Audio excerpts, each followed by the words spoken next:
Well, hello and welcome to Beyond the Headlines. We had a break last week. It was a public holiday, and usually we do not produce a program on public holidays, so we're so happy to be back with you this week. And this week we'll be talking about some very touchy, thorny subjects. In the last couple of days, in the last 11 or so days, we have faced some very interesting times, challenging times as a nation, culminating on Friday with the stabbing of 2 police officers in the city and the eventual death of the person who is alleged to have stabbed the police officers. And this evening, we will try to take a holistic approach to the conversation. There has been a lot of musings on social media. People have had varying perspectives that they have been sharing. And so this evening we're reaching out to 2 experts. We have a Grenadian attorney who is based in New York. He's going to be joining us to analyze the situation.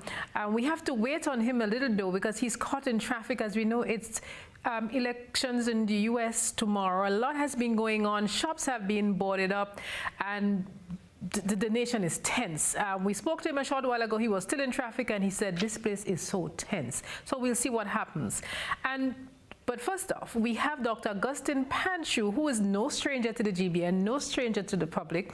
He is joining us and we're so happy that he could join us. He's not in Grenada, he's in California, but thank God for technology. Dr. Panchoo, it is so great to be able to reach you. How is California this evening?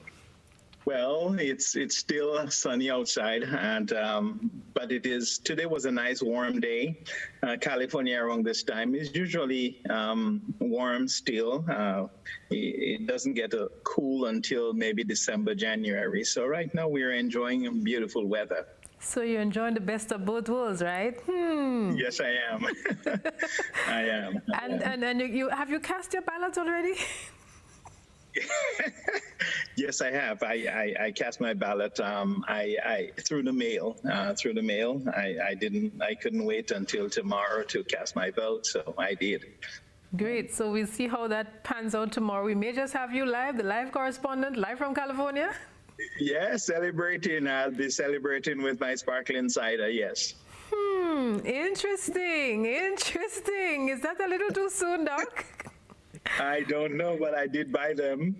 No, I am very confident. I'm very confident in a victory for Joe Biden and the Democratic Party. You seem to be in a very narrow pocket to people there, but keep hope alive. Yes, we will talk about the American elections a little later in the program. But first off, Dr. Panchoo, we were so happy to have your enlightened reasoning with us on Friday evening as you analyze the very serious matter at hand in Grenada, having to deal with what unfolded in the city. We're known as a tranquil island, and when something like that happens, it troubles all of us. And over the weekend, you poured over the thoughts and tell me what enveloped you and you've come forth with as some, today. Yes, still very, very, very sad situation for everyone involved. Since Friday, I have had time to listen to several people, some family, even on tonight's program right along. I have been listening to them. We have had a wide range of people making comments. I listened to to a clip from the police, from Inspector ASP Cohen also. And I'm still trying to put a lot of the pieces together. There is no question, Odette, that this is a very difficult time for our nation. A very, very difficult time for our nation. What transpired, especially on Friday, is really sad. It showed what can happen when anger goes unresolved, and what can happen when people are really hurting, and the course of action they are likely to take or sometimes take, because not everyone who is faced with a traumatic experience such as what Mr. Regis faced over the last couple of days resort to that kind of a violence. But it is an indication of unresolved anger, irrational thinking, and what the culmination of him losing his life is even more tragic, because what he sought out to do was the finances, and he's not around to get the answers that he is searching or was searching for, and that's really sad. I also want to reach out to the families of the police officers. I am sure that when police officers and law enforcement take on the responsibility of their career and their job, they understand that there are certain risks that are involved with the profession. But when you're attacked and you're hurt, there is a corresponding traumatic experience that takes over, because even though you expect or probably think that there is, and you're trained with the knowledge and understanding that there are certain risks that are involved, you are hoping and praying that you do not become a victim. And so for the family, and the family of the woman police officer who, she is still in the hospital, we reach out to them, because it's a sad time for everyone, Odette. So you mentioned the police officers, and we had a news insert this evening in the GBN television news, and I was just looking at another police officer calmly directing traffic through the city. And I'm like, if that were me, I'd be looking all around. So what do you think is it like for a policeman or a policewoman in Grenada today? A state of anxiety, I'm sure. There, police officers, really, they have the law behind them. In other words, they are equipped and trained, and especially trained to engage the public, even when the public or the person that they're seeking to address or redress is violent. They're trained to expect violence. They're trained to expect hostility. But I'm sure that many of them are a little anxious. It is need for anxiety, because I'll tell you this. I am not preempting anything. Nobody has told me anything. But I'm sure that there are many people in the community and relatives and extended friends and families of the victim. The young man who lost his life, he is in his early 60s, so I consider him to be young also. And of course, the young man who was shot and is in the hospital.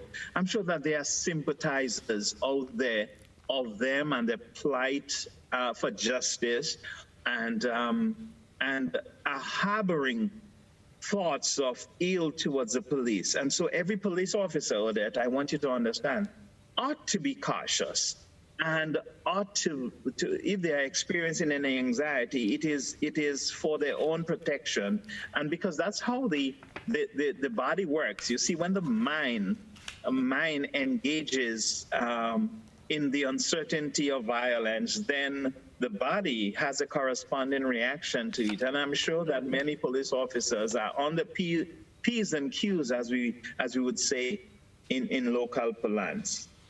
And so I see finally Denison has made it home, made it through the traffic crush, and he is joining us, but we'll give him a couple of minutes to settle. One of the things we'd like to do is to revisit the report that was done by GBN's Sherry and Blackman Stevens when in the day following the shooting of Mr. Regis' son. So let me ask the producer to assist us with that. Let's look back at the report, and when we would have completed that, we will then revisit comments made by Superintendent Vanny Cohen on Friday evening. First, let's look back to Seeking No Less Than Justice, as the story was taglined. Okay. And I think what we saw there was a protest, I believe, by residents in the village, and the gentleman was asked what transpired based on what the son would have told him and some of the things that he said he would have heard himself on the day that the police shot his son. And we really did see a lot of anger and frustration coming through, and some of the footage that was not used, we understand that he broke down when he was speaking with the reporter, and he was really in tears. Yeah. I was sitting in my veranda here yesterday morning about 6 o'clock when I heard my son cry out. After he go shoot me, he was shoot him in the foot, shoot him in the foot. But that didn't happen. All I heard was bow, one shot to my son, to me go for the hat, take him in his arm. God must see that he took it in his arm and he went right through him. He told me he fell down on the ground and after I shot him on the ground. After he cried out, Madam, I catch my backside to my tree, I take night and make the in the ocean, people laugh at me. Trevor Regis, the father of gunshot victim Chris Regis of Fontenoy St. George, says the incident leaves him heartbroken. In an exclusive interview with GBN on Thursday, an emotional Mr. Regis relayed to GBN what his son told him about the incident. What he told me, he was smoking a spliff right in his yard, and the police come up and he tried to run away from the police. And the police didn't see him, but eventually the police also saw him and maybe run him down. He fell down in the back of the house there because the other gentleman called me yesterday and showed me where he fell down and where they shoot him on the ground there. I mean, this is too ridiculous. And this is too out of hand now. Somebody got to put a stop to this policemen and them what they're doing there is wrong. Police confirmed through a news release issued on Wednesday that an investigation has commenced into the incident. Mr. Regis believes the action taken by the lawmen was too hasty.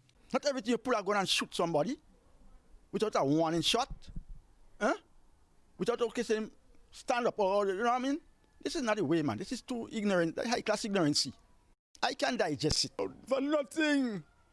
This man hurting me is nothing you're shooting my child for.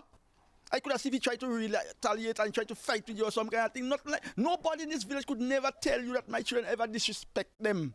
The Royal Grenada Police Force says it is committed to upholding an impartial and transparent investigation into the incident. Mr. Regis told GBN that he will ensure he gets full justice for his son and intends to take legal action against those responsible. So I try to do the best for my children. Now, I have 3 coaches teaching people in Good Hope Swimming Pool. Natalie Regis, Chris Regis, and Randa Regis. I feel real hurt about it. To see my child with that big thing in his hand, and when I know when he gets through there, he will be here no more. He can't be the same person no more. He could never swim again as he swim for grade and thing.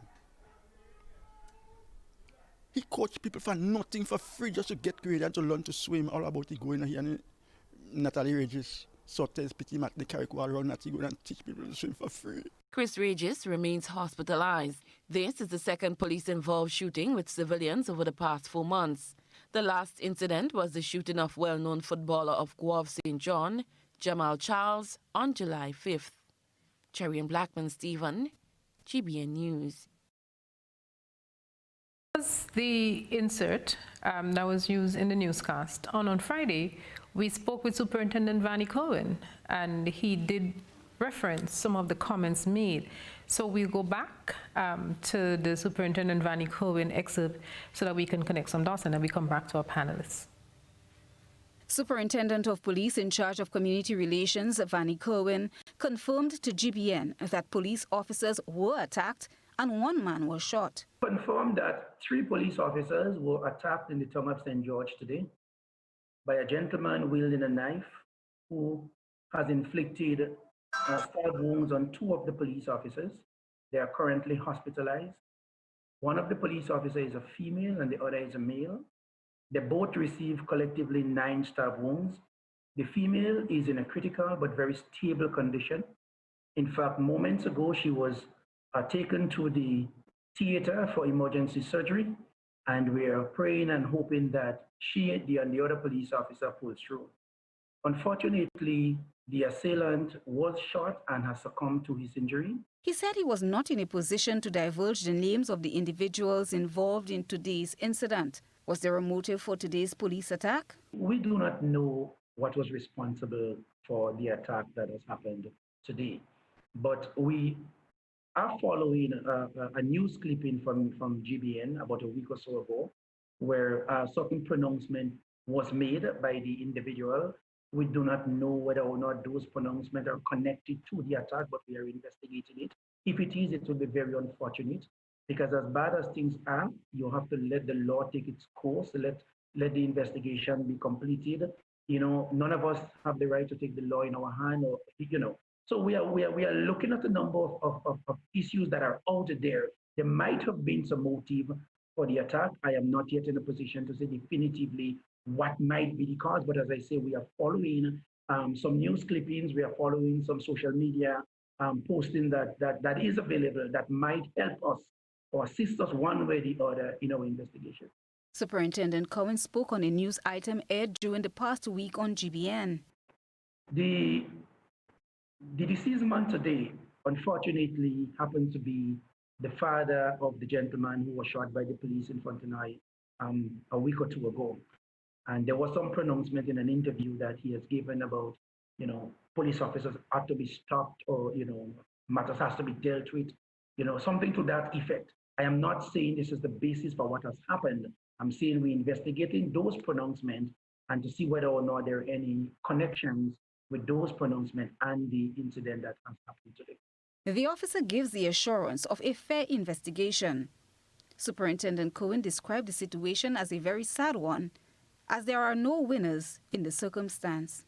Christina John, GBN News. No winners in the circumstance. And I'm caught between a rock and a hard place, because we have people who submit their comments on social media and they accuse me of not sharing their questions. But I wanted to ask Dr. Panchoo a question coming out of this, but let me try to see if I can balance things. So, Dr. Panchoo, on social media, we have Jose Philip saying, do you think there should be psychological evaluation of people who want to be any part of law enforcement? Let's deal with that first, and then I'll come back with my own question.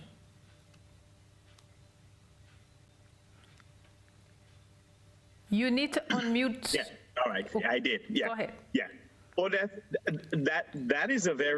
that's probably the easiest question for tonight. Absolutely, yes. And every law enforcement organization, whichever country you go to, pre-employment psychological evaluations are a must. And so the answer is really simple and easy. Yes, we are supposed to. In fact, Grenada should be doing that. Okay. Somebody else is saying, Dr. Panchoo, we cannot view this incident in isolation. There's a pattern of police bad behavior in Grenada and them getting away with it because they are the law. All the public gets is we're conducting an investigation, and to date there is no outcome from the investigations. Oscar Bartholomew's family is still waiting for justice. When the so-called good police officers sit in silence and cover up for their comrades, they're just as bad. The police cannot investigate themselves, so let's cut the nonsense. The RGPF is conducting investigation. I'm not employed by the police force, and I cannot comment on the slowness or the expediency with which they do their work. I have had situations where personally, I probably this is pertinent and so I can share, that I feel that there are certain issues that are not expedited and could be expedited. I think certain situations demand justice to be swift. For it to be fair and for it to be effective.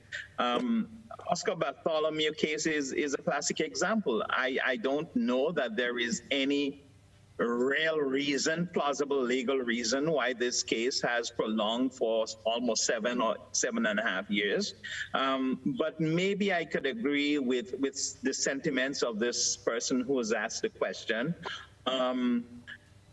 there is an apparent, and this is how I'll phrase it, there is an apparent cloud surrounding certain things that have happened in the police force and about the police. And let me quickly add, Odette, and let our listeners know, police and government are responsible to the people. And so there are certain things that must become open discussion and open revelation. I believe in Grenada we have had a situation where too many things have been kept secret from people, and the police seemingly is following that pattern of non-expectations about their role in law enforcement. And let's make it abundantly clear that this program is not about bashing the police, for who we hold them in high regard. They've been on the front lines doing, for the most part, invaluable work. We just want to make it clear from the end of the Grenada Broadcasting Network that this program is not about bashing the police. We know people feel a particular way. As a media entity, we entertain comments, but we want to make it abundantly clear that this program is not about bashing the police, because we would bash the police today and tomorrow somebody attacks us, we go call the police, yeah? So we just thought it was important to get that out in the clear. Let me quickly add to Odette, and from my end is the same thing, and it's not because I think I'll have a need for the police, it's just that in every society, the role of the police is invaluable. And I respect that part of it. However, but I agree with you that when things do not appear, and I'm using the word judiciously, appear to be right, then as citizens, we are responsible to talk about it. All right, I'm just checking with the producer. Denison, are you there? Yes, it seems like Denison has finally been able to join. Denison, welcome, welcome, welcome. We know that you've been backed up in traffic for a number of hours. Ladies and gentlemen, boys, girls, wherever you are, we want to introduce you to our panelists who we advertise, Denison Forrester George. Denison is a Grenadian. He's not just an attorney, but a philanthropist and businessman, very much involved in Grenada and in particular the St. Andrew community. And so we are happy to have you and welcome. I know you need a little time to breathe and decompress, but welcome. Thank you, and I'm very happy to be here tonight. Thank you for letting me be part of the panel tonight. Good. So we'll continue the conversation on what has been happening here with the police, but I know you've been in the thick of things, so to just give you a minute to think, what's it been like in the streets of New York? People are preparing for elections. They have been voting early. Yes, well, I just got back inside, and I can tell you it's, in all my life, I've never seen, it's just very tense. The stores, I just came from the mall, and most of the large stores are now boarding up their windows. I've never seen this. If someone had told me that they would come when America would come to this, I would have never believed that. It's very tense. And when I'm away in New York, a pretty blue state, so I could imagine what it's like in some of the Midwestern states. But, you know, we're going to get through this, and it's going to be tough. It's going to be tough.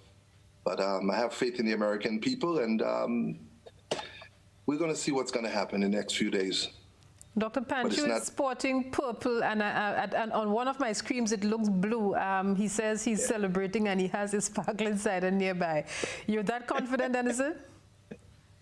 Well, definitely, I think it's going to be a landslide.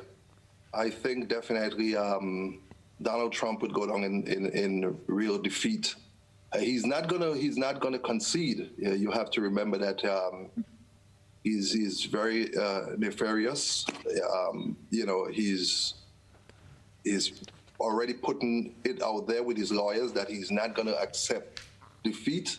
But I don't even think it's going to be close. I think the American people is going to speak tomorrow. And we may not get all the results of all the states, but I think when states like, I think North Carolina is going to go to Biden, Georgia is going to go to Biden, and then the blue wall states of Minnesota, Milwaukee, and Michigan, and I think the right one will be on the wall. So even if he doesn't concede, I still believe that early tomorrow evening, maybe about 11 o'clock, we should know that Donald Trump is done. His presidency is over. But Yeah. Denison, I know you're a very brilliant man, but are you being fooled by what you see happening? And I'm playing devil's advocate in New York. Do you remember the Electoral College? Do you remember what happened with Hillary Clinton, Denison? Well, you remember when I came to Grenada a few years ago, and I was in your station, and I picked him to win the election. And you asked me, what do you think, why'd make you think he was going to win? No, I'm not. America had enough. You know, he has been complaining about the deep state. I'm sure you heard him complain about the deep state. The deep state that he complained about is not going to make sure he does not go back there. You do not put down the CIA, destroy the FBI, condemn the U.S. Army, and expect to go back as commander-in-chief. It's not going to happen. They're not going to allow it to happen, because 4 more years and America would be done. Would never be the same. And listen, the people is going to speak. The people is going to vote. They're going to vote him out. But U.S. military, they're not going to let this happen.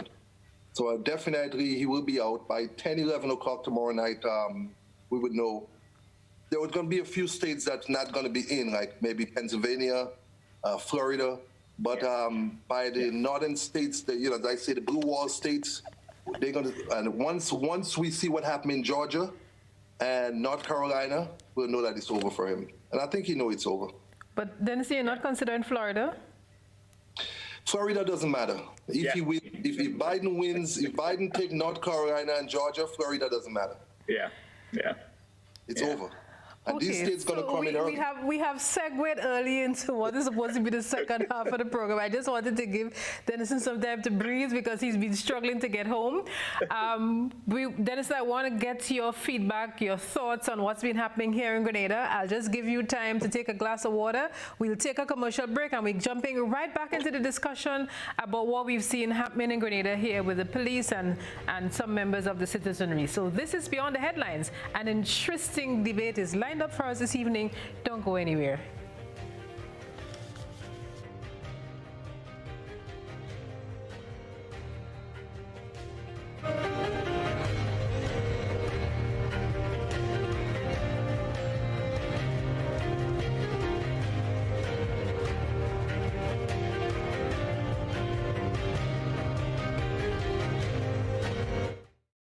Rubis is giving you more ways to win because you deserve it. Spend $50 or more in Ultratech fuel or purchase a Rubigas refill at any Rubis service station and get an entry card. Win one of 5 amazing grand prizes worth $2,500, including Ultratech fuel, cash, groceries, bill payment vouchers, and home furnishings. Each grand prize winner gets to donate $500 to charity too. Plus, win exciting weekly prizes, including electronics. Make sure you're in with a chance to win. Win with Rubis. You deserve it. 2, 3, 7.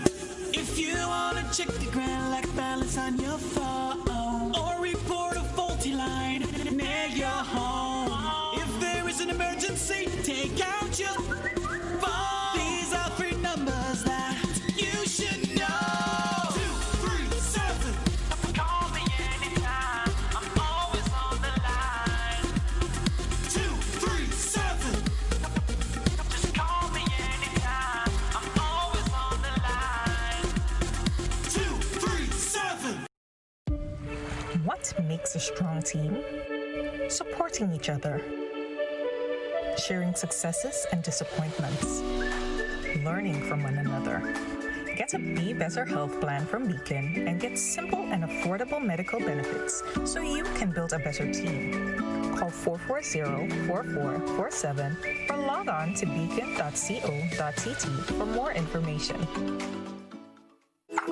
How going on, boy? Hey, good old things. Hey, Daisy. Yeah. Boy, in line, boy. Your house looking a real good day. Boy, it's thanks to the hard-working and professional staff at the Housing Authority of Grenada. They handled me real nice. They did my plan, they did the construction, and I didn't even have to worry about a thing. They were there with me every step of the way, supervising the job, asking me about my concerns, giving me feedback as the house took shape. They were there from start to finish, and even put the keys in the palm of my hand. I give them an A++ for customer service. Oh, it's people from housing bad, boy. Boy, not bad. Excellent.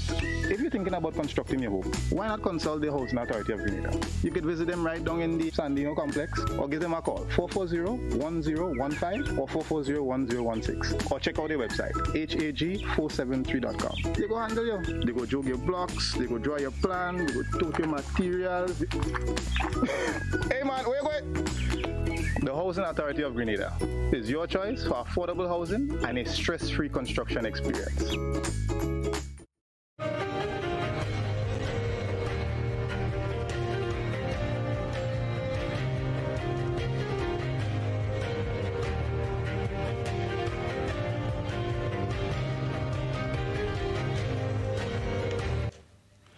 Welcome back to Beyond the Headlines. We did say at the start of the program that we would have Denison Forrester George with us. He's an attorney from Grenada. He's based in the U.S. He's a businessman and philanthropist.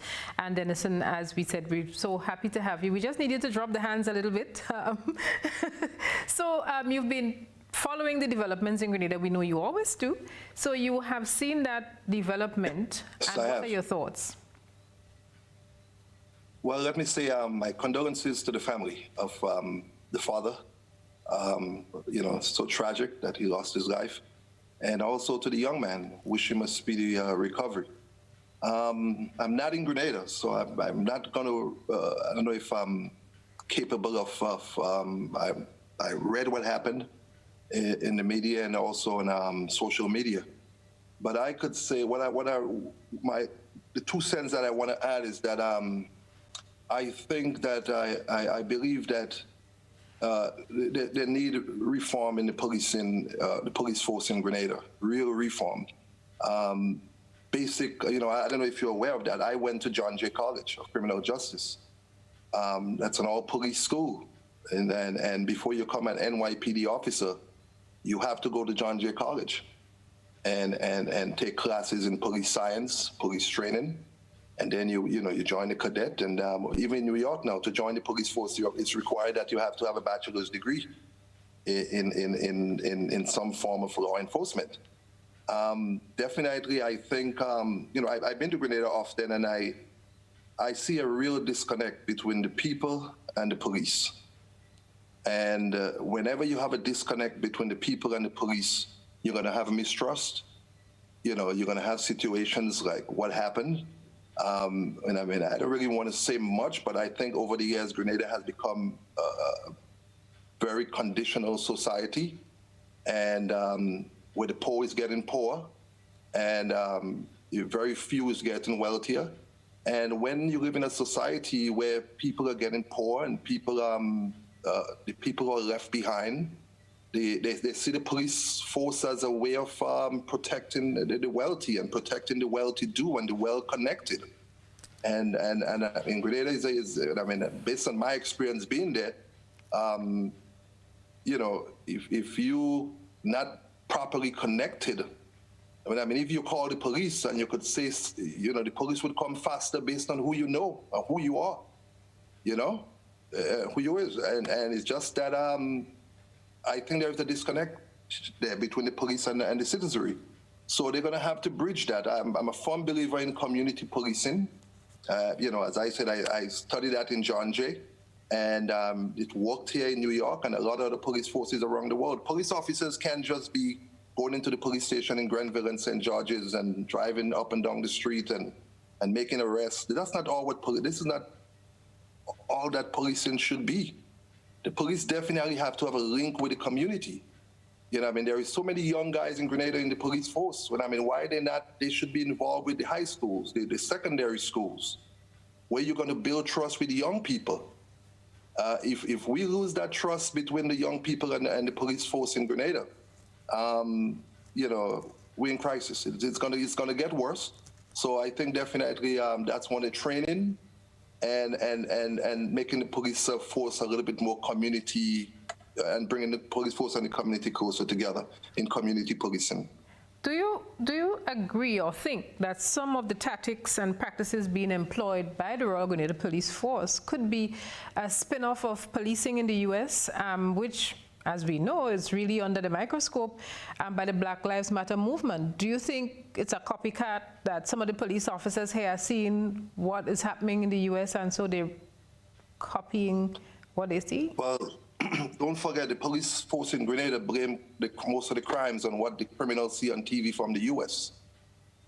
So are we saying that contemporaneously it's happening the other way? When I mean the police, if the criminals is seeing what the criminals in the U.S. is doing, and pulling the same set of crimes off in Grenada, maybe one could make the argument that the police officers in Grenada may be seeing what the tactics used by some of the police officers here in the U.S. and duplicating that. I can't really, I haven't had any bad experience with the police in Grenada, so I'm not. It's not my pay grade to really speak on that. But I have seen a total disconnect between the police officers and the people in Grenada. And my thing is that whole shooting could be avoidable. Why marijuana should be illegal in Grenada? And I mean, if marijuana is illegal, the young man smoking a spliff, why should he be gunned down for smoking a spliff? But you see, we have to be careful here. This is in the court, they tell you this is hearsay. Well, this is what we heard the father say. We're not certain if that's exactly what transpired and that what triggered it in the first place. So yeah, but you have to remember, what has the police said so far? The police hasn't said anything. Well, and trust me, if it was the other way around, trust me, I believe they would have said something. Not necessarily, because we had the shooting in Guelph and we have not heard from the police what was at play there either. We only heard what the family and members of the public said. Yeah. And that also leads to very nefarious intent. If you have a young man get shot and you have a citizenry in uproar, I would think that you would come as fast as you can to address it, to keep the public calm.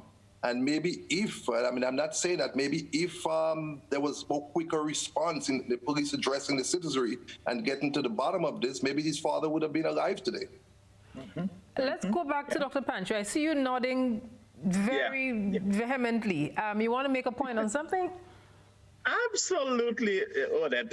And I have to agree with my colleague tonight on this salient point.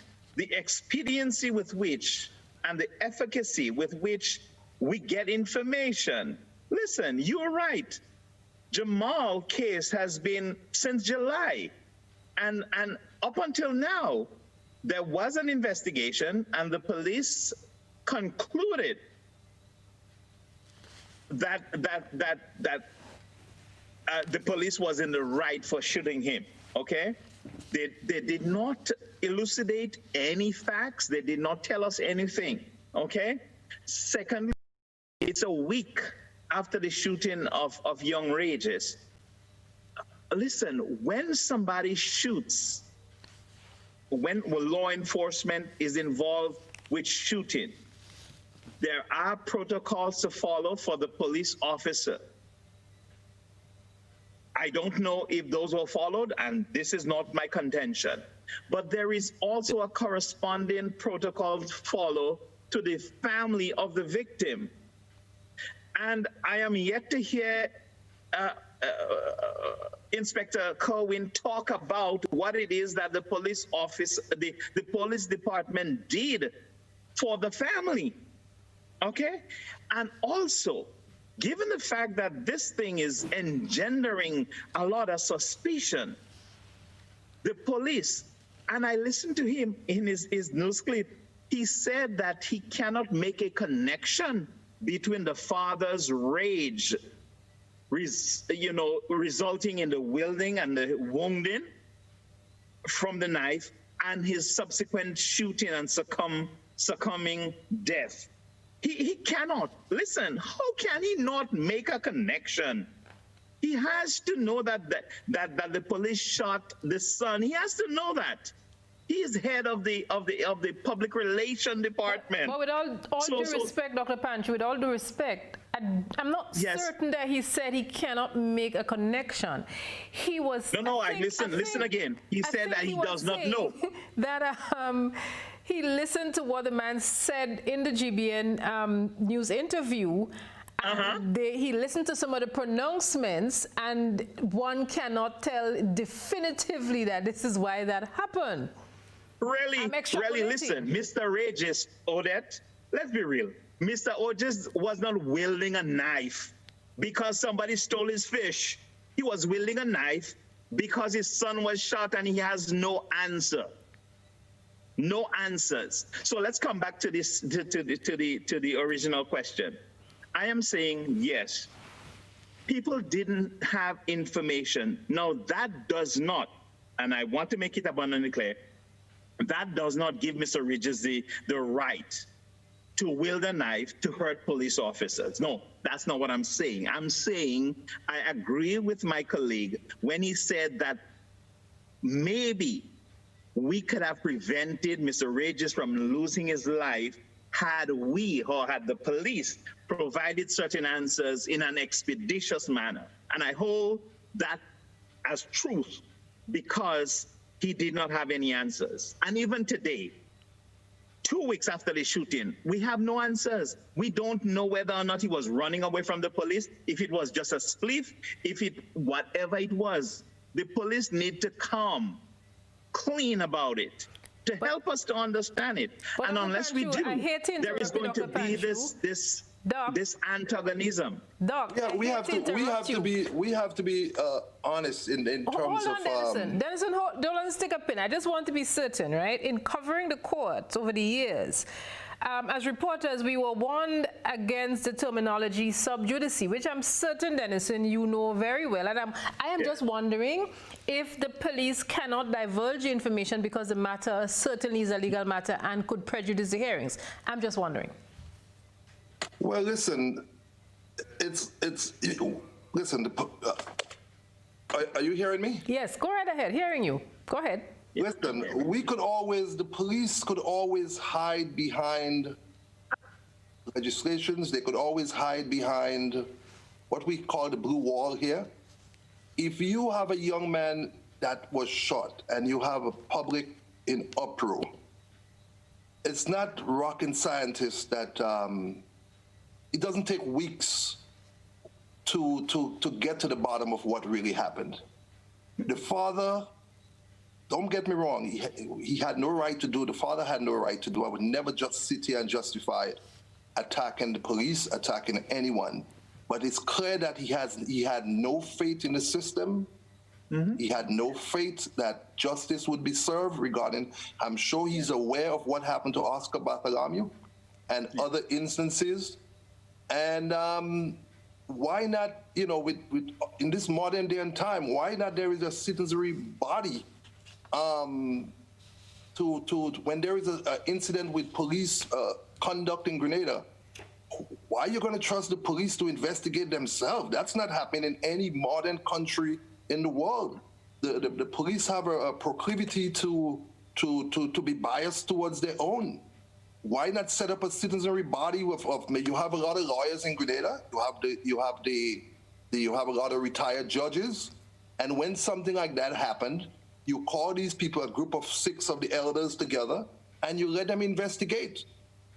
You let them investigate and get to the bottom of this. What should have happened after this young man got shot? The police should have reached out to the family, reach out to the priest, the clergy, whoever, bring them to wherever, meet with the family, and guarantee them we're going to get to the bottom of this. I'm not sure if that was done, but there was a disconnect somewhere, and I think that put the father in rage. And it's sad that other police officers got hurt, and it's terrible, terrible that this father lost his life. But the police met with the family today. Well, they should have met with the family since the first night that kid got shot in his back. Dr. Panchoo, you wanted to follow on a point that you were making. I'm sorry to have interrupted you. Well, no, that's okay. Absolutely, absolutely. In terms of, listen, Odette, in terms of the protocol, okay? In places where law enforcement is taken very seriously, when you have a shooting, there is a psychological team that visits with the victim. And in Grenada, we're not prepared for that. we probably are not prepared for serious policing, you know. We talk about, we give a lot of mouth value to community policing. And it has been a struggle for us in Grenada to put it in play, to set the ball in motion for serious community policing, okay? And what has happened here is a tragedy on all levels. It's an indictment against the police as a law enforcement entity.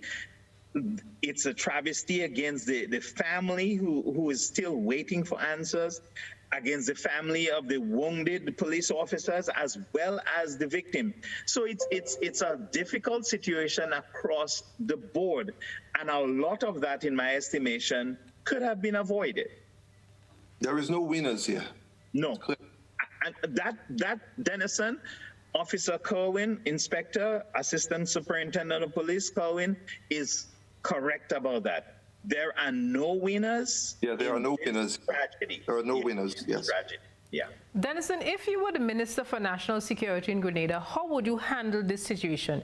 We have the Oscar Bartholomew case, which is outstanding. There's a Jamal Charles shooting. There is now the Reggie shooting, the stabbing that followed, and the subsequent death. You're the Minister of National Security. These issues are confronting the country. How would you handle it? Let me tell you a situation that is also terrible. As we speak here right now, there is a young man from Ghana who came into Grenada on a vessel. He left Ghana, he came to Grenada, he left the vessel, and he went to the Red Cross and asked for political asylum to live in Grenada. Mind you, Ghana is one of the most friendly African countries. Any Grenadian could leave Grenada and go to Ghana and ask for citizenship, and they would get it under the right to return. This young man has been locked up at Richmond Hill Prison for the last 14 months. He has not committed any crime in Grenada. He has not committed any crime in Ghana. And he has been locked up at Richmond Hill Prison for 14 months, waiting for his application for asylum in Grenada to be completed. You know why? Because he has no connections. Yeah. Yeah. He has no connection with the police force. He has no connection to the Prime Minister. He has no connection to any of the ministers in Grenada. He doesn't have the currency. And he's locked up. So tonight. Denison, let's get back on script. We hear. Well, no, I just want to show you. We have carried that in the news. The reason why I'm saying that, I want to show you. So the question is, if you're the Minister of National Security and you have this present situation facing you, how would you handle it? What would be your trend of thought? If I was the police commissioner of Grenada right now, and I would go tomorrow to all the communities with my officers. I would go from village to village and speak to the people and try to build confidence with the people, let the people know that the police is there to protect and to serve them. I would try to get the police officers to go to the schools. As I say, there have to be a relationship between the police officers and schools. We have a lot of young police officers in Grenada, and they should be going to the secondary schools. You should have after-school programs where these young kids from the elementary school goes to work with the police. I would have, so far, if I was the commissioner, I would have gone to every village in Grenada, call meetings, do the same thing the politicians do during election time. You go and you talk to the people, and you show them that the police is there to protect them, and you help to build confidence. You need confidence with the people and trust. If the people don't trust the police, you cannot have adequate policing. But which is what Superintendent Kerwin would have done, Denison, which is what Superintendent Kerwin would have done with the incident in Guelph. We saw him there. He still took a bashing because he had his mask under his chin, but he did go to Guelph and he did defuse a very tense situation after that shooting in Guelph. And we're not certain what transpired after Regis got shot, but we know that they did visit the family today. So the emotional intelligence and craft that we see at that level, that was displayed by Superintendent Kerwin when he got into the thick of things that Sunday in Guelph, Dr. Panchoo, do you think it's not evident in the rank and file level who the masses deal with on a daily basis? Quickly, if we could get a comment from you, Dr. Panchoo. I see you smiling, and then we'll take a break and come back. Oh, yeah. I think I have to agree with you on that. I think Superintendent Cohen is a people person. He understands a lot of stuff, and he has a knack for the community. I must give you that. And I see him and I listen to him, and the way he speaks and his actions tell me that he understands community policing and how effective an integration between the public and policing and law enforcement in Grenada could work out. I really do believe but Doc, also this should not have been happened after the shooting. This should have been going on a long time before. Yes. I agree with. I think today is maybe 7 or 10 days late, too late maybe. Yes. All right. Yes. And the issues is not going to be solved with one meeting. No. It have to be continuous. We must take a commercial break. We must pay some bills. Beyond the headlines, we'll be right back after this break. Do stay with us. Thanks.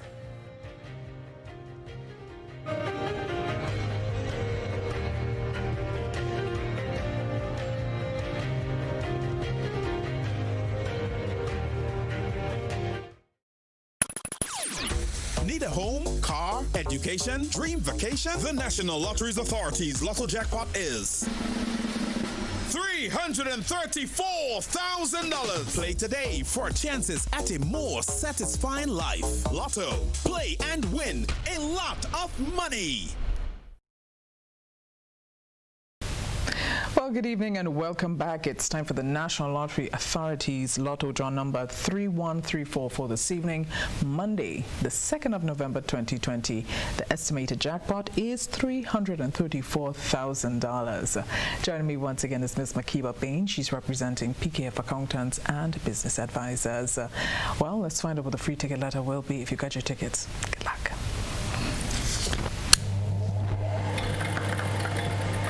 This evening's free ticket letter the free ticket letter for this evening is K as in kite. That's K as in kite. And it's time to select tonight's 5 winning numbers for $334,000. Good luck.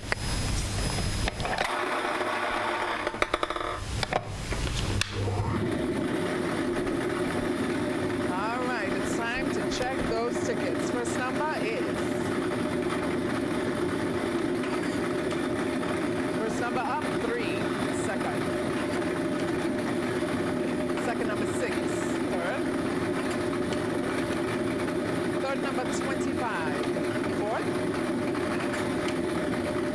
Fourth number 22. And the fifth and final. Yes, final number 29. So clearly we have to recap for your benefit, and everything will be on the screen just for you. The free ticket letter, that letter was K as in kite. K as in kite.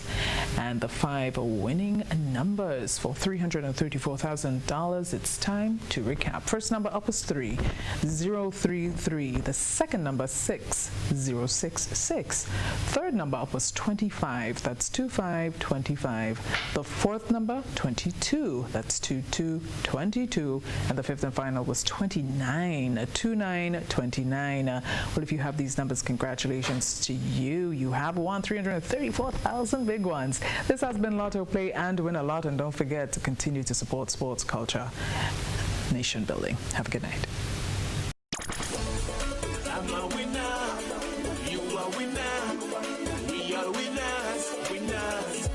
It's the big one. Grenada. Imagine winning $25,000 and up to 6 times by scratching just one little ticket. Get your triple cash scratch tickets for a chance to live your best life. Win easy with Scratch. For just $3, match any of your numbers to any of the winning numbers and win the prize shown for that number. Reveal a money back symbol and win the prize instantly. Triple cash scratch in stores now. Must be 18 or older to play. Cause I'm a winner. From the moment that I get up, I'm feeling right. These have been tough times, and we could all use a helping hand to get through this period. GUT Credit Union gives you the opportunity to do just that without a worry. What are you looking forward to? A relaxing staycation? Brand new appliances or devices? Consolidating your debt to get more money in your pocket? Not a member? No worries. Come in and find out how you too can make the most of this offer. Or visit us today. Yes, you can have a brighter Christmas season with GUT Credit Union. GUT Credit Union. It's where you belong. Are you looking for quality herbs and herbal supplements? Or are you thinking about having a complete body cleanse to jumpstart your health? Then no need to look further. Visit Nirvana Natural Health Clinic, Detox Center, and Natural Health Store. We carry a wide range of herbal products for kidney and gallstone cleansing, male sexual enhancement formulas, asthma and sinusitis, gas and bloating, acid reflux, constipation, arthritis, imbalanced hormones, female health issues, liver cleansing, weight loss, and so much more. Also available, colonic irrigation, holistic health consultations, essential oils, and diffusers. Look out for our online natural health store coming soon. Call 231-6642 for 18-7115 or 449-7753 to find out about our delivery options or to book an appointment. Visit us at Belmont St. George's, close to the Fallage, Monday to Saturday, 9 a.m. to 6 p.m. Nirvana Natural Health Clinic. Detox your way to health.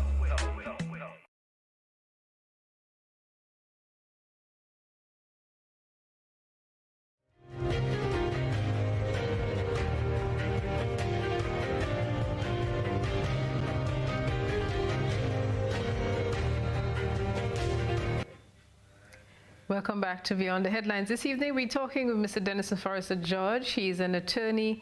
He's based in the U.S. He's from right here in Grenada, from St. Andrew. And we have Dr. Augustine Panchoo. He's a clinical psychologist. He's speaking to us this evening from California. The sun is still up, Doc? No, it has. It became dark a little while ago. Denison, the sun is going down in New York, or has gone long time It's ago? cold. It's got dark since 4 o'clock, 4:30. Yeah, since 4 o'clock. We're just throwing shade at you because Doc at the start of the program was boasting about his sunshine in California, you know? So yeah, because, you know, Grenada is 4 hours ahead of me right now. Oh, I see. Okay. Yeah. Mm-hmm. Right. So, Janelle, let me just say this, right? Yeah, in every Janelle society. Janelle went home. This is Odette. Oh, okay. Oh, sorry. Just teasing you. Let me just say this. In every society, when you have situations that causes dispute with law enforcement, imprisonment, in the U.S., the reason why marijuana has become legal, it's because it was locking up people in the U.S. for smoking marijuana, having marijuana was causing such a strain on the criminal justice system. The country, the government realized it's better for society, for family, for law enforcement, and that's why the main reason that the doc could tell you that why marijuana is legal today in most states. And when you talk to young people in Grenada, one of their biggest gripe with the police is that the police is over-aggressive when it comes to marijuana, possession, when it comes to smoking a spliff, when it's come to having a couple trees. And I'm saying maybe it's time the government move in the direction to legalize marijuana, and maybe that would help situation as what happened would not happen again in the future. Because when you talk to most young people in Grenada, they will tell you, when you call the police for marijuana, they'll come in 5 minutes. You call them for something else, they'll take a whole day to come. All right. So I guess maybe, you know. Let me ask you to stick a pin there because we have a call and we try to accommodate as many people as possible. Caller, good evening, and it's great to have you with us this evening. Yeah, hello. Good evening. Good evening to the panel. And also good evening to Grenada. My comment, okay, listening. Social service, even Mr. Panchoo and what he's saying here, I disappointed, okay? Because as a layman and I listen to this man, I could have feel this man pay with GBN interview, okay? And it is correct what the lawyer from New York is saying, Grenadian born. They should have reached out to this man from day one, okay, according to what this man has said. And the next thing, conflict resolution was introduced to Grenada, and it also was introduced to the police. Why they're not practicing it? Grenada is a hurt society, and it go way back from the revolution. A lot of things was never dealt with. We need to deal with it, and it keep on coming up. We can't want to be treating people like if there's animals. They're going to react back at you. If you put it back against a wall, they're going to hit back. This man shouldn't have lost his life like that. I'm really sorry, and I'm also sorry for the police officer.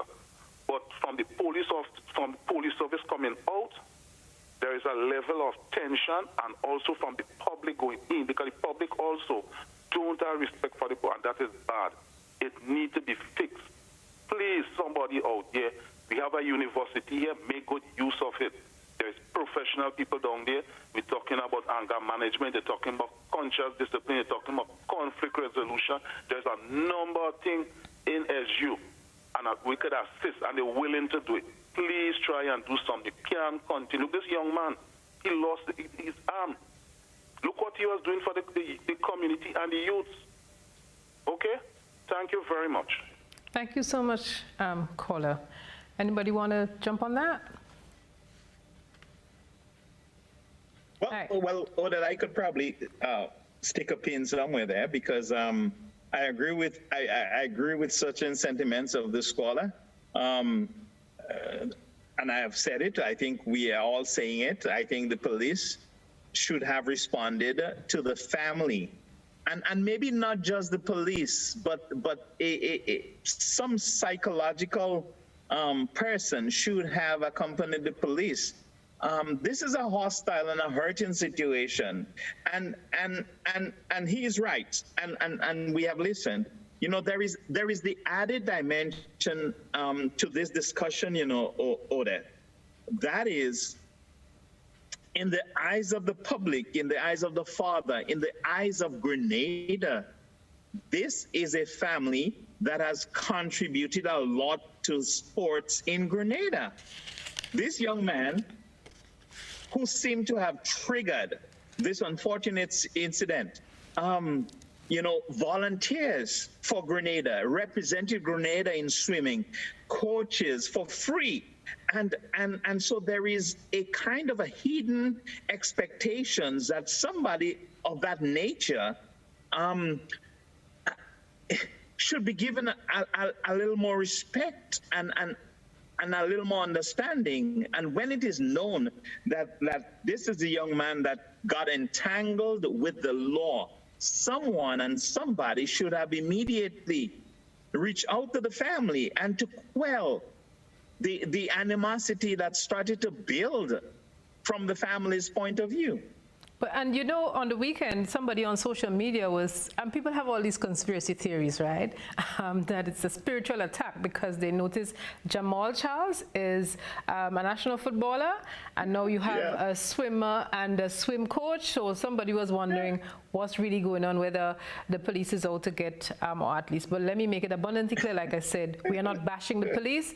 We hope that an investigation would reveal exactly. But let me let you know that my mother has been feeding the police in Grenville for the last 40 years. Okay. We have another caller on the line. Caller, good evening. Good evening to you, Odette. Yes, please. Go right ahead. And good evening to the two gentlemen. I too want to share my grievance to the public, and I think both parties are wrong, both the police and the gentleman. I think the police didn't handle the situation properly. But in case of what you are seeing, what the gentleman from America is saying, those things will happen in America neither too. They don't reach out to people the same way. The police when they do their thing, they don't go out and no, that's not true. That is not true. That is not true. That's not true at all. That's not true.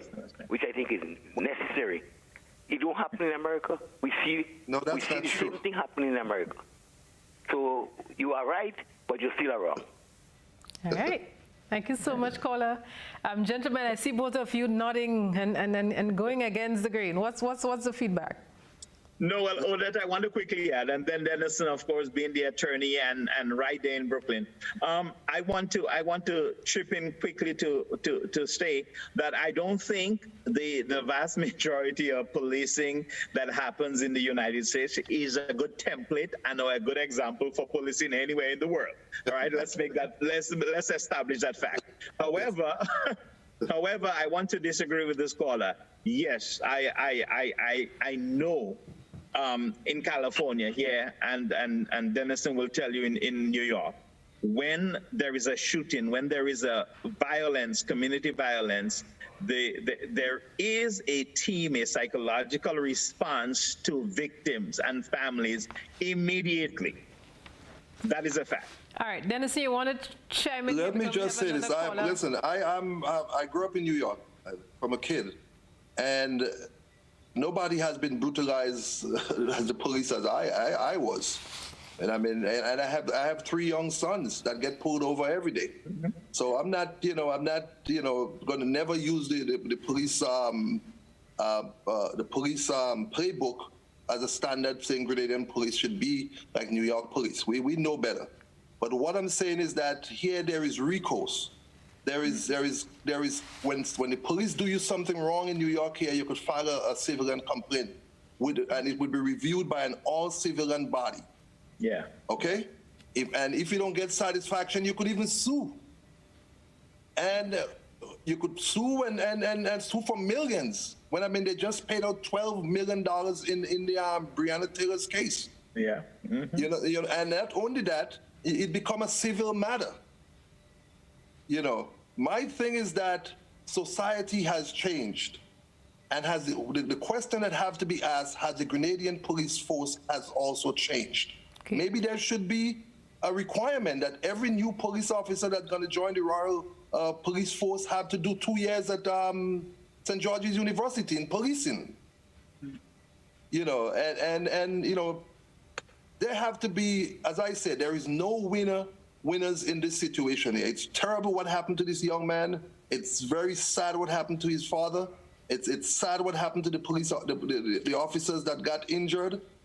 And we all, Grenada, have to learn from this. The police force have to learn from this. But there have to be a way that the police reach out to the community to prevent these kind of things from happening. People in Grenada have to remember what caused the revolution. And if Grenada don't take heed, who knows? All right, we have another caller. Caller, welcome.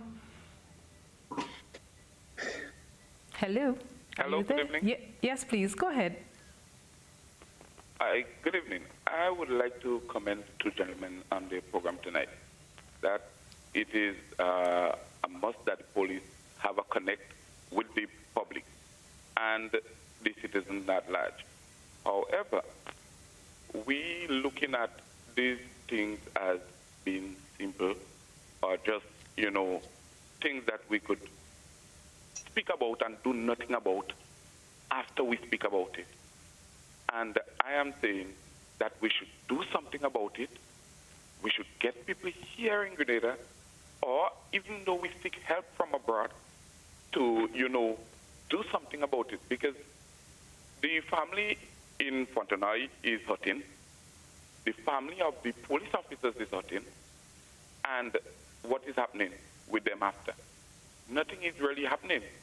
The police reach out to the family in Fontenoy today, and maybe would have tried to patch. But after today, what happened?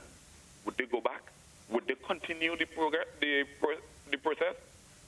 The officers who was involved, they merely had nothing to do with the situation in Fontenoy, and wasn't even expecting anything on that day. However, it happened. Okay. We have the Minister of National Security reaching out to one, and I could tell you that for a fact, he reached out to one of the officers and haven't reached out to the other. You're not even finding out how the other one is doing. Well, I would not be sure about that. I have no way of verifying that, so I wouldn't want to propagate that thought. It is possible that he might have made a call, or he'd have had his press secretary or somebody, a secondary officer, make a call. So I wouldn't like to propagate that school of thought. Denison, do you think we probably have some trigger-happy police officers?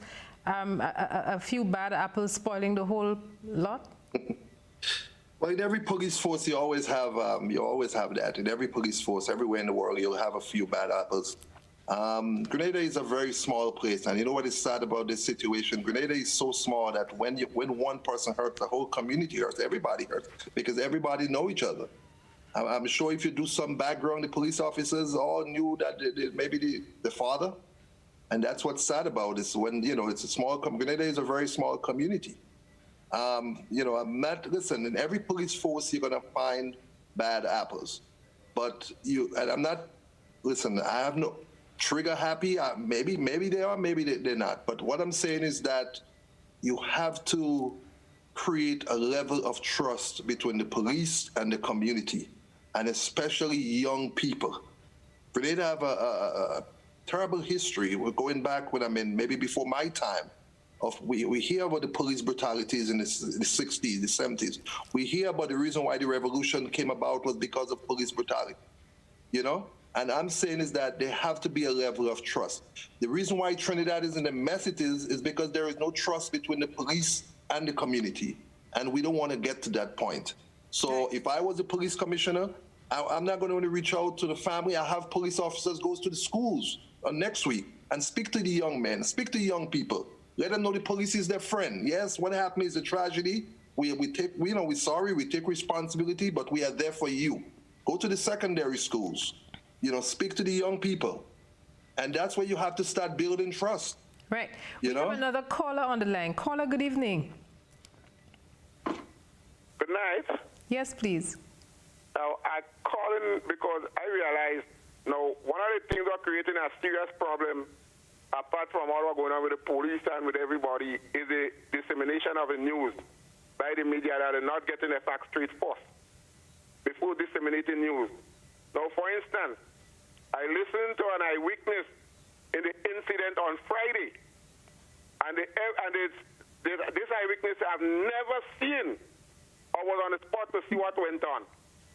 And the media take it, and I listened to the various news. I don't know what goes on, what went on Friday. You hear nothing exactly as to what's going on. All people saying is, oh, the minister do this and the police do this and the police do that. But I think the media need to investigate properly before they inseminate news, because the news that are inseminating is what creating part of the problem also. So what are you saying, that the GBN probably should not have run the report it did with Mr. Terry Regis? I listened to, on Friday night, I listened to Mikey Hutcherson, where he said he had an eyewitness to the incident on Friday. When I listened to the eyewitness, this eyewitness had never seen what went on. Never seen what went on. And I will make it quite clear even though. Now, the police in particular is my daughter, right? I'm not creating a problem because what happened already happened. But when you listen to what transpired, how it transpired, this eyewitness had never, ever seen nothing. So what they did, for instance, the gentleman lost his life, yes. That is not satisfactory to me or to anyone. Maybe it shouldn't happen. But the way the news is disseminating, that's creating more and more problem between the police and the people. It's creating more problem between the police and the people. If everybody will investigate properly, get the facts straight, and then bring the news, then maybe some people go weigh in and cipher out the news and see which is right and which is wrong. All right, so you're not saying, I wanted to be certain that you were not saying that justified for the action. Right. I just wanted to be clear that you were not saying that it was a GBN report, because I know we did carry... No, I never tell you that GBN report. Okay. I'm telling you that in general, because even on some other news, because from that time I never listen to news, because I find that some of them things will just annoy you. So I ain't listening. But what I'm saying is they must get the facts straight. When something happens, don't just go and bring the news that this happened when you doesn't know exactly how it happened. You investigate. Even if you had to take you a day or two before you bring it out, investigate it properly and get the facts straight, and then you could come with it. Whether it's GBN, whether it's MTV, whether it's the paper or anybody, investigate it properly before disseminating it. And let me just say, while we have you on the phone, you said that the police officer is your daughter, so we want to just extend our, our sympathies, and we're hoping for a full recovery and that your family finds the grace and the strength to handle this. How is she doing at this time, if you don't mind? I don't have a problem, because I know in life you have to accept things the way it comes. It's not that you like it or you dislike it. It just happened, and you just have to take it for that. But has anybody, we're talking about psychosocial support, has anybody reached out to you and tried to help you deal with this? Somebody talked to me Friday night. I was in the hospital for the longest while. A gentleman was there from the police. And as far as the gentleman even talked, somebody talked. And they were saying that they tried to reach out to the same guy's family from the time the thing happened, but the family was so arrogant and think they didn't get a chance to really come out and talk to them. But people feel that they never tried to reach them. But they was trying to reach them, but they just can't reach them because of the arrogance and the way they was getting on. Okay. We doesn't know. I could stay here and I can castigate you because you did what you is and I did what you is. But people didn't see what transpired or what transpired between me and you. At the same, we could be communicating. But people on the outside feel like you ain't tell me communicating with you and you ain't communicating with me. But they was trying to communicate with the family and try to understand. But for every time they make an effort, they get non-arrogant. So how has this? All he's checking on is what you go do and what you go do and what you go do. How has this impacted your family, though? Well, I just waiting and hoping that my daughter will recover from the injuries. I mean, say, based on how the doctor explained to me or to us, and concerning the wound that my daughter gets, and as I see, the doctors, they will never tell you, they will never give you the idea that the situation is so bad, right? But then on the other hand, when you check on the wound, it could be very serious. Yes, she might survive for a couple of days, but the same way she could die. So I hope you don't mind me pressing you a little further. Have you been able to speak to her? Does she recognize you when you go to visit? Yes, she was never unconscious. Okay. She was never unconscious. People say all kind of thing about it. She was never unconscious. Okay. The only thing that she might have happened to her, she might have been weak because of the amount of blood she might have lost. But the way the people calling and ask, oh, she talking, oh, she conscious, she was never unconscious. But she lost a lot of blood and thing, and she thinks. But she could talk. Her situation is serious. While we have you here, I hope you don't mind me asking Dr. Panchoo to put on his clinical psychologist hat and to issue some words. I hope you don't mind holding on while we ask Dr. Panchoo to do some communication here. Yeah, I could hold on. Doc? Yeah, thank you for this opportunity. Sir, as a clinical psychologist and a person who deal with... Dr. Panchoo, speak up a little. He's not hearing you quite clearly. And let me ask you. Okay. Sir, as I was saying, as a clinical psychologist and as a person who is trained to deal with crises and crisis situation, I want to reach out to you. I am currently not in the state in Grenada, but soon I'll be as of this weekend. So if you need to reach out to someone again, I will certainly be glad to. But I just want to reassure you that I like your strength. You have dug really deep tonight. Odette, I want to say congratulations to you. Thank you for the questions you asked. Those were inspirational questions, really questions, non-invasive, invasive questions, but questions that really showed him that people can care about you. And sir, hold tight. I am glad your daughter is doing well. I'm glad that the prognosis seemed to suggest that she will have a complete recovery from her injuries. Our hearts go out with you, sir. This is a very trying time, very, very trying time. And you know, you made one statement and you talk about someone was trying to reach the other party, the person who inflicted the injury on your daughter, and you figure they were arrogant. I just want to add something to that, sir. It may not have been arrogance. It just might have been hurt that manifests itself in a lot of resistance. I'm glad that you were open and willing to receive the connection that the psychological team brought to you. So that's a good thing. Hello. Yeah. Hello. Hello. What I'm trying to say now, the person reached out to me, yes. But what I see that is family of the guy that got shot before that caused the father to react. When they were trying to reach out to the father, even before he would have committed himself. Yeah. They tried to reach out to them, and each time they make an effort to reach out to them, they was arrogant that they could not have reached them. They couldn't talk to them. Yeah. That's the family of the guy that got shot. That the father end up reacting and do what he did. Yeah. So what was happening? Another problem I have is that I have children, and a lot of us have children. When children goes out, when they leave our presence and they go out and they meet their friends, they get on in all kind of way and form and fashion.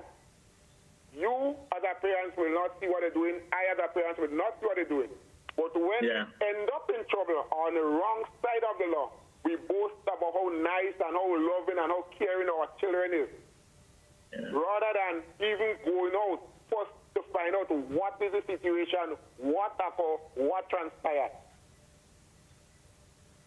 Yeah. You are absolutely correct, sir. You are right. Yeah. Thank you so much.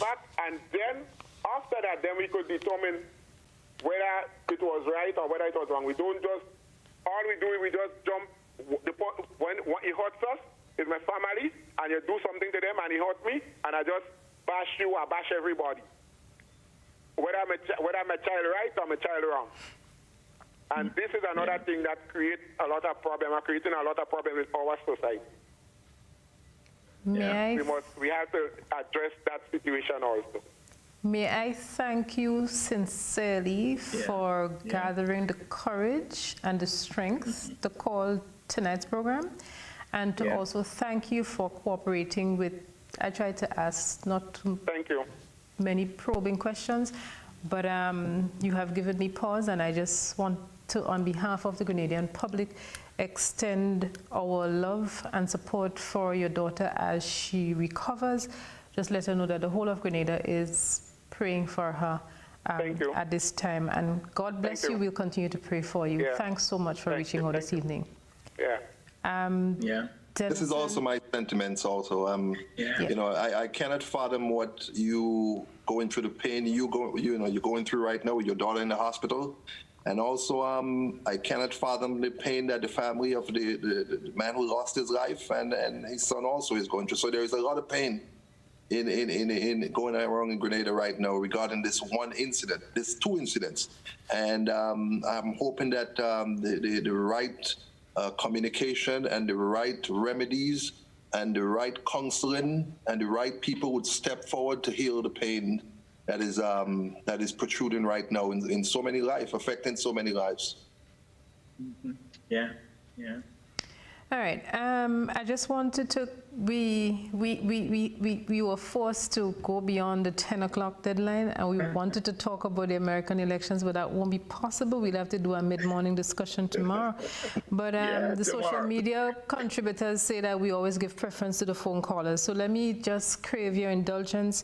One person is saying, I agree with this caller about the media because, and they call a particular media house, which I shall not name, is giving the public the idea that the young man was shot in his back, and that is far far from the truth. When the caller did allude to an eyewitness, I wanted to be certain that he was not speaking about the GBN, because we know we did have an eyewitness who spoke and say what his experience was like, but he clarified that it was another media entity and not the GBN. One person saying, take it from me, the police reached out to the family the following day through the Community Relations Department, and again by the Commissioner of Police on Sunday, and again a team led by the Commissioner visited the family again today. Another person says, caller, you speak like a man of wisdom. May God continue to work miracles for your daughter. So Grenada is behind him. Dr. Panchoo, as we get ready to wrap it up this evening, a point that somebody was making on social media is the possibility that police officers are stressed out like everybody else, and sometimes that is what is manifesting in the way they conduct their duties. A quick thought on that as we segue to closing comments. Yes. Not only stress, but also sometimes other stuff.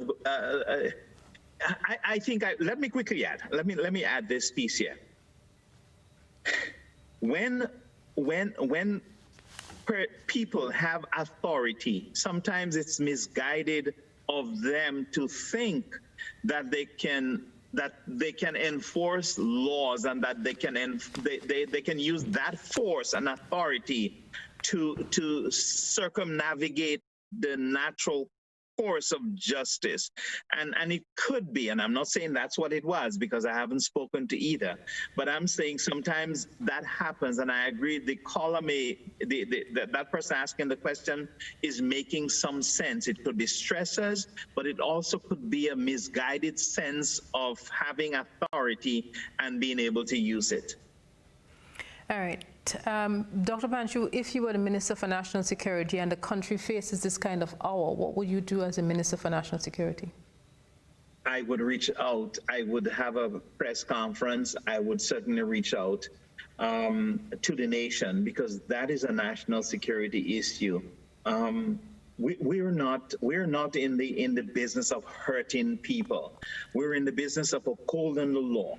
And that's a message that needs to come out from the Minister for National Security, as well as the Commissioner of Police, to let the nation know that it is a tragedy when something like that happens, but there is a process of healing that can take place. And the need for community policing, the need for us looking out for each other, and a wiser choice in decision-making is a process that could be advocated for, where we do not take the law into our own hands, but even though the wheels of justice seem to grind slow, we try to make every other choice to ensure that we get justice, but not through violence and force. Denison, we have to wrap it up this evening. Let me just say this in closing. I think 3 main points. Police officers have to know when they pull their trigger, there are going to be consequences. So before you pull your trigger, it has to be justified. Now, I want to say this. There has been 2 major police incidents in Grenada in a decade. Oscar Bartholomew and now this incident. And both parents end up dead. Yes. The mother committed suicide.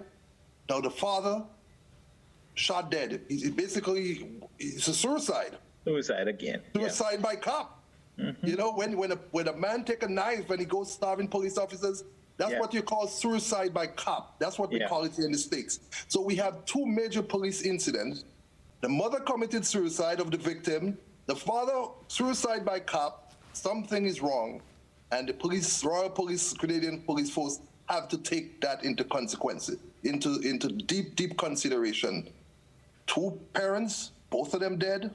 Something is not right, and that have to be addressed. Dr. Panchoo and Denison George, I'd like to thank you so much for Thank you very much. On this evening's And tomorrow program. we're going to have a new president in the United States, Joe Biden. We did not get around to ventilating that fully, but we had to give way to the issue. at the GBN, we try to be the voice and soul of our nation. We have on the lower third there, CNN is really crunching some numbers and doing deep analysis. Thank you. And I just want to just say this. I hope that with the police department and investigation would take, maybe you might have a suicide by cop with the father. Because he had to know that they was going to kill him. Sorry, say that again? What did you say? I said we have the father being shot. That might have been suicide by cop. Maybe because I think he knew that they was going to shot. He knew he was going to die. So I just, I hope they would take that into consideration. So next time something like that happened, a lot of time people call the police here, but they're frightened to take their own life, so they want the police to do it for them. But I'm just saying, something have to be done. Thank you very much. Thanks for throwing that spanner in the works, Denison, when we're wrapping up the program. Denison, we need to have a part 2. That was not a good laugh. Ladies and gentlemen, thank you so Odette. much. Have a good night. Thank you. We will have to link up with Denison and Dr. Panchoo to follow the elections probably mid-morning tomorrow with Joseph Cadeau and Janelle McDonald.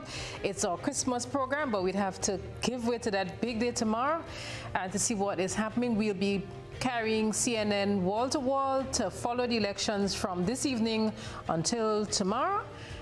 Into Wednesday morning, because the world waits while America votes. So long for now. I'm Odette Campbell, your host, on behalf of the entire production team here at Grenada Broadcasting Network.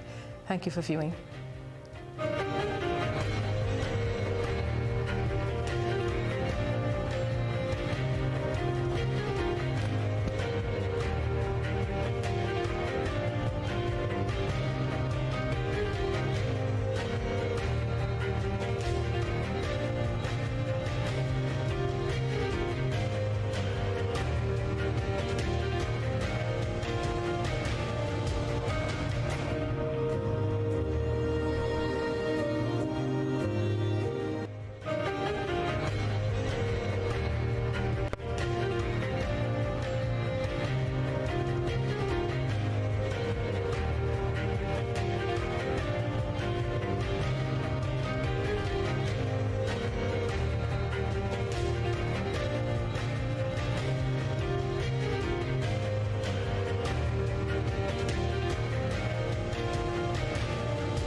Rubis is giving you more ways to win because you deserve it. Spend $50 or more in Ultratech fuel or purchase a Rubigas refill at any Rubis service station and get an entry card. Win one of 5 amazing grand prizes worth $2,500, including Ultratech fuel, cash, groceries, bill payment vouchers, and home